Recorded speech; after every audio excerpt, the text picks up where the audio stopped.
In today's video, I'm going to be showing you my favourite lens that I've ever owned, the Sigma Art 35mm 1.4.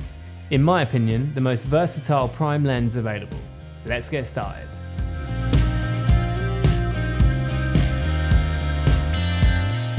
So why do I love this lens? First up, 35mm is such a lovely focal length. On a full frame camera, it's just wide enough to confidently shoot video handheld, and it gives you so many framing options. It's great for portraits and can also be used for medium wide framing.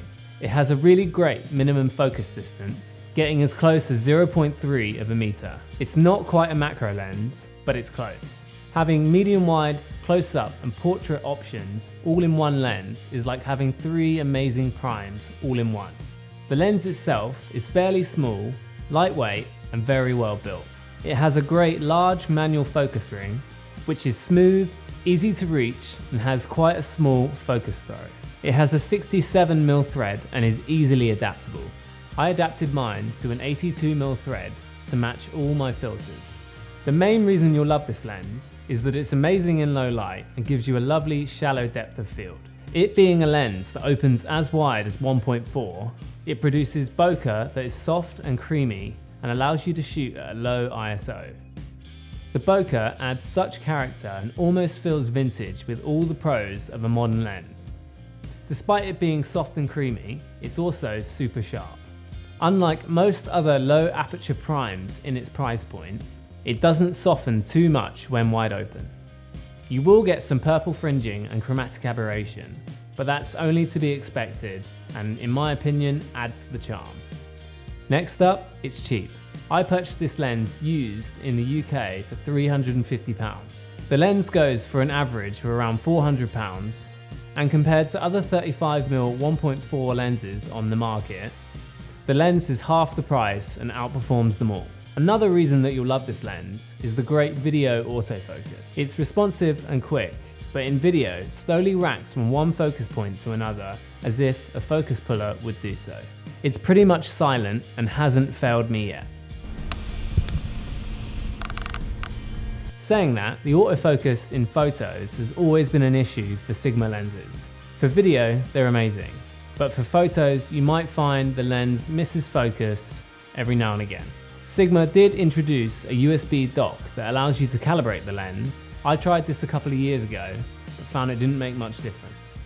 The lens is primarily found in Canon EF, but can also be found in Nikon and Sony, or can easily be adapted using the Sigma MC11 adapter. I think one of the secrets to this lens is in the distortion.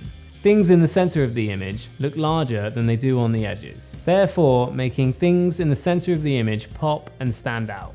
Of course, you can correct this in post, but I quite like the look. Alongside the way the image looks at f1.4, in my opinion, gives this lens the charm that everyone loves. One feature I would have liked to have seen in this lens is some kind of IS. But to be honest, that's not really something that Sigma add to their lenses. So how does it compare to other 35mm lenses? Well, the only other 35mm 1.4 that I could compare it to is the Canon 35mm 1.4 Mark II, which is also a lovely lens, but double if not 3 times the price. Therefore, I think Sigma is the overall winner. You may be tempted by the Canon 35mm Mark I, but it simply does not compare. It's soft and typical old Canon glass.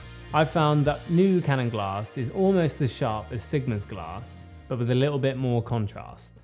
But it's not a deal breaker, and considering the price, the Sigma is still the best value for money. The Sigma 18-35 1.8 is also an amazing option, but sadly not full frame compatible. The Sigma Art 40mm is probably a better lens in every way, but it's much bigger and double the price. And to be honest, I've not tried any 35mm from Sony or brands like Tamron. So what do you think? Do you like the image that the lens produces? Do you think you'll pick one up yourself? I know that it's no cine lens, but having owned this lens for 4 years now, I think it's excellent value for money and has been on my camera 90% of the time.